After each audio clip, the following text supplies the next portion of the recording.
Hello friends, I am Deepanshi Sharma. Welcome to my YouTube channel Genius Deepanshi and I hope you are doing well. Today I will discuss this pattern and this is a reverse right angle triangle pattern and in this pattern numbers are point in an plus one incremented way.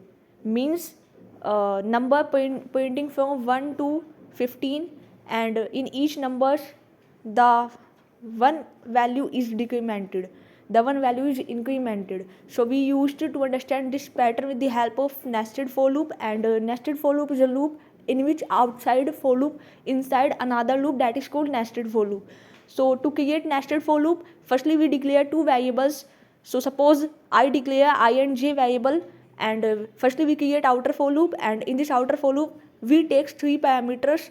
First initialization, second check condition and third value increment or decremented. So we initialize I variable equals to 1 and check condition if I less than equals to 5 and I increment to 1 and inside this outer for loop we create another for loop that is called inner for loop and in this inner for loop we takes j variable and initialize to 5 and check condition if j greater than equals to I and j decrement to 1 and inside this inner for loop we point the variable k because k is a third variable that is used to point the numbers from 1 to 15. So k initialized to 1 before starting the nested for loop and point the k variable inside the inner for loop and increment the k value equals to 1 and outside this inner for loop we used backslash n for cursor to the next line.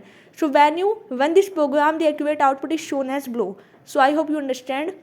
Like, share and subscribe our channel Genius Banshi and thank you for watching. If you have any concern related to this pattern program you can text me in the comment section and have a great day and I hope you all guys